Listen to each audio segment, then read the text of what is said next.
কেমন আছেন? আমি আছি আলহামদুলিল্লাহ।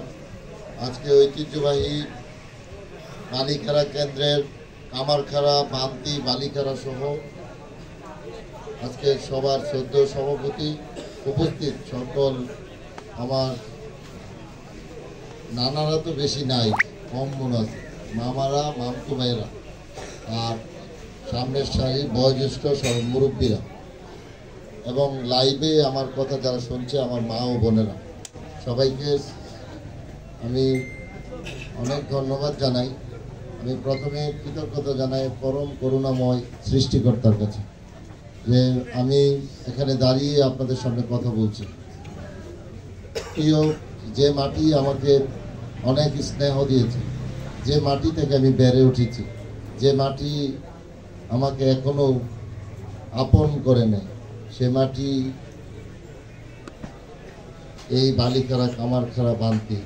আমি এখানে অনেক বিচরণ করেছি। আমি ক্লাস 3-তে আমি বালিখারা সরকারি প্রাথমিক বিদ্যালয়ে ভর্তি হয়েছি। 3, 4, 5 আমি বালিখারা স্কুল থেকে আমি পড়াশোনা করেছি।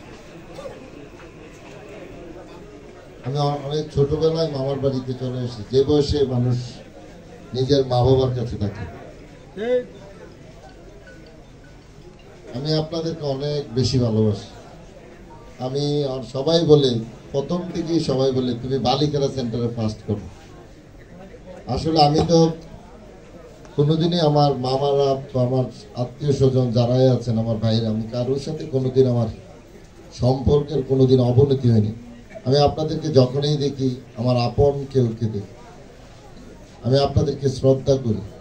আপনাদের কাউকে দেখলে আমার কাছে দল মনে হয় না, আমার মনে হয় আপনারা আমার আত্মার আত্মীয় তো বটেই, তারপর আমরা অনেক বেশি আপন। প্রিয় মাটির এখানে অনেক গুরুত্বপূর্ণ ব্যক্তিরা আছেন। আমার ছোটবেলায় আমার মনে আছে, আমি তখন আমার বাড়িতে আমার কাদা গায়ে ছিল, ছোট যখন একদম, আমাকে মামা আমাকে নিয়ে আসলো এখানে। আসার পরে আমার বাবা এবং মা অনেক খুশি, কারণ একটা সময় আমাদের অঞ্চলে একটা সময় কিন্তু ছিল, কি বলে, দলাদলি ছিল, ছিল যে এই পরিবেশে যদি আমি বড় হই আমি নষ্ট যেতে না হয়, এই কারণে আমার মামার বাড়িতে আমাকে আমার মামা নিয়ে আসছিল। আমি আপনাদের সামনে কি বলবো আমি জানি না, আমি আবেগে আপ্লুত। আমি এখানে আমার মামা আণবিক শক্তি কমিশনের পিডি ছিলেন, রিটায়ার্ড করে এখন হয়তো ঢাকায় বেশিরভাগ সময় বাড়িতে দিচ্ছেন, ইঞ্জিনিয়ার শফিকুল ইসলাম আমার বড় মামা। আর আমার মেজ মামায় নির্বাহী প্রকৌশলী শায়েস্তাগঞ্জ পৌরসভা এখানে নিয়ে আছেন। মামা চাকরির ফাঁকে আইসা যেই কাজ করতেছেন, আসলে আমি কৃতজ্ঞ আপনাদের প্রতি। বিশেষ করে আজকের এখানে আমার অনেকেই তো আছেন, কাশেম মামা আছেন, রহিম মামা আছেন, আমাদের মুসলিম মামা আছেন, আমি তো অনেকেই চিনি। জসিম ভাইয়েরও দেখলাম পরিচয় করাই দিচ্ছে, বারেক ভাই আছেন, সোহেল ভাই আছেন, অনেকেই চিনি। প্রত্যেকটি মানুষ, রেজল ভাই আছেন, সবাই তো আছেন। আপনার সাহেব আছেন, মামুন ভাই এসে গেছে নোয়াপাড়ার থেকে। তারপর আমার বন্ধু additional Bangladesh road transport authority, একসাথে আমরা পড়াশোনা করেছি। হয়তো আমি চাকরি করলে তাদের সাথেই থাকতাম। ছোটবেলা থেকেই আমার একটা ছিল মানুষের উপকার করা। আমি কারো কাজ করে দিতে পারলে আমি আনন্দিত। আমার আরেকটা কথা মনে আছে, আমি 2009 সালে লন্ডনে গিয়েছিলাম। তখন আমার বড় মামা আমার দিকে অনেক ছেলেরা কান্না করতেছে আর কি, আমি যে বিদেশ চলে যেতেছি। তো মামা কয় তুই মন্ত্রী না এমপি? আমার এই কথাটা আমার মনে আছে। আসলে অনেক স্মৃতি আমার জড়িয়ে আছে এখানে। আমি এই নদীতে গোসল করেছি, তারপরে এই চরে অনেক আমাদের বিভিন্ন শাকসবজি হইতো, এই মাঠেই আমি বেড়ে উঠেছি। এখানে তখন তো ছিল না, কি কয়, ব্রিজ ছিল না, এরপরে দড়ি দিয়ে তো পরে করছেন। এর আগে ছিল কি, আমরা খুঁটি দিয়া, আমরা স্কুলে, আমি পড়ছি Alexander Memorial school and college, এখান দিয়ে যাইতাম। নদী এদিক থেকে চললে ওই পাশে যেয়ে লাগতো, পরে দড়ি আসলো, আমরা একটা স্বাচ্ছন্দ্য বোধ করলাম, আমরা নিজেরা পার হইতাম। আর আমার নানা একদম ফর্সা মানুষ ছিলেন, গোলাম নবী।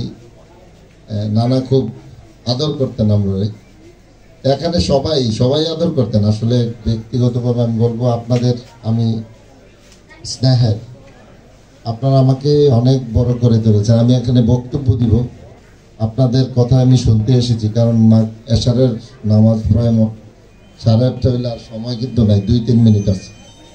আমি অনেক বক্তব্য দিতাম, আমার অনেক কথা বলার ছিল, কিন্তু আপনাদের দেখে আর আমার কথা আসতেছে না, কি বলবো আমি জানি না। আমি এটুকু বলি আপনাদেরকে, আমি এই আগে 4 মাসে প্রথম যখন শুরু করেছিলাম নির্বাচন করব, তখন অনেকেই কিন্তু তুচ্ছ তাচ্ছিল্য করেছিল, অনেকেই বলেছিল সে তো বসে যাবে, আরেকজনের প্রার্থী, দামি প্রার্থী, এরকম কথা বলছে না, বলছে। আমি সবসময় একটা টার্গেট নিয়ে কাজ করি, আমি যে কাজটা করি মনোযোগ দিয়ে করি, আমি চেষ্টা করি এটার শেষ পর্যন্ত যাওয়ার। আমি হিসাব করে দাঁড়ালাম, আমি চিন্তা করলাম আমার সাথে 9 ইউনিয়নের কিছু না কিছু মানুষের সাথে আমার সম্পর্ক আছে। আমি দীর্ঘ লন্ডন বাদে আমি প্রায় 23 বছরের উপরে আমি রাজনীতির সাথে সম্পৃক্ত, অনেক মানুষের সাথে আমার সম্পর্ক। আমি কি দেখি একবার ট্রাই করি কি হয়, মানুষের জীবনে তো ঝুঁকি নিতে হয়, বড় হইলে ঝুঁকি নিতে হয় না। আমি কি একবার দেখি, শুরু করলাম।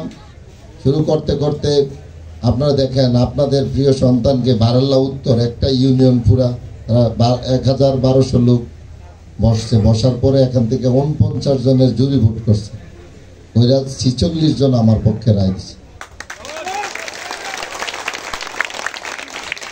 কোনো প্রার্থী এটা এখনো পর্যন্ত করতে পারছে কিনা নিজের ইউনিয়ন হয়, আমার ইউনিয়নে হয়তো আমি এটা করতে পারি না, কিন্তু ওরা আমাকে যে সম্মান দেখিয়েছে, আপনাদের সন্তানকে যে সম্মান দেখিয়েছে, আমি মনে করি এটা সব কিছুর মালিক আল্লাহ, এটা সম্ভব ছিল না।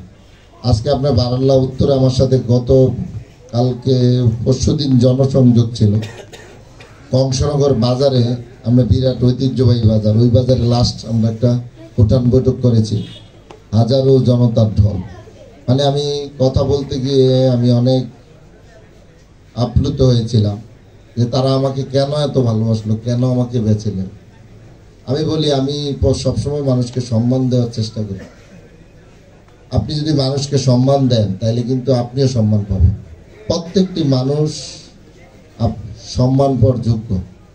আমার যারা প্রার্থী দাঁড়িয়েছেন তারাও সম্মানিত ব্যক্তিবর্গ, আমি তাদের প্রতিও শ্রদ্ধা রাখি। তবে আমি এখন একটু কথা বলি, আমাদের বিভিন্ন এলাকায়, আমাদের যে এলাকায় একটু সমস্যা মনে করি, এলাকা হুমকি ধমকি দিচ্ছে, যে একটা লোক কুসুমপুরের ডাক্তার মুজিবুর রহমান, ওনাকে হুমকি দিচ্ছে হাত পা কেটে দিবে। তো হাত পা কেটে দিবে, আবার ডিক্লেয়ার করে ফেলবে। ডিক্লেয়ার হয়ে গেলে আর আমার চিন্তা আছে, ভোট করার দরকার আছে, মানুষের কাছে আসার দরকার আছে, আমার তো ডিক্লেয়ার হইব, তাহলে তো আমি কারো কাছে ভোট চাওয়ার দরকার নেই, আছে দরকার। তাইলে ভোট চাইতে যেহেতু আসছে, মনে করবেন এটা ফাঁকা ভুলি, এটা বুঝতে হবে এটা একটা কি ফাঁকা ভুলি। ভুলি দিয়ে মানুষকে দুর্বল করে যাতে ভোটার উপস্থিতি না হয়, যে কেন্দ্রে একটু নিজেরা সুবিধা করতে পারবে, চেষ্টা থাকবে নকল করার আর কি। এইবার আপনার গতদিন নির্বাচন হয়েছে সদর দক্ষিণে, দেখেছেন 4টি উপজেলায় নির্বাচন হয়েছে। জাল ভোট দিতে গিয়ে অনেকেই 7 দিন 5 দিন 3 দিনের জেল হয়েছে, এবং সুষ্ঠু নির্বাচন হয়েছে। কোনো প্রার্থী কিন্তু অভিযোগ করছে, শুনছেন, কোনো প্রার্থী, প্রতিদ্বন্দ্বী প্রার্থী কিন্তু অভিযোগ করে নাই কারচুপি হয়েছে। এখানেও ঠিক সেম অবস্থা হবে। আমাদের মাননীয় সংসদ সদস্য, আমি ওনার সাথেও কথা বলেছি, আমাদের পুরা উপজেলার আমি প্রায় 200 লোক আমরা গিয়েছিলাম, ওনার সাথে কথা বলেছি। প্রথমে শুনছি উনি নাকি কোন একজন প্রার্থীকে করবে এরকম বলছে। আমি লোকদেরকে তো আর বুঝাইতে পারি না, আমি চলেন একটু যাই, ওনার কথাটা একটু শোনেন। কিছুক্ষণ আগে ইসাপুরের সোহেল ভাই বললো, উনি বলছে সুষ্ঠু ভোট হবে, যে সুষ্ঠু ভোটে যে পাস করবে সেই জনপ্রতিনিধি হবে।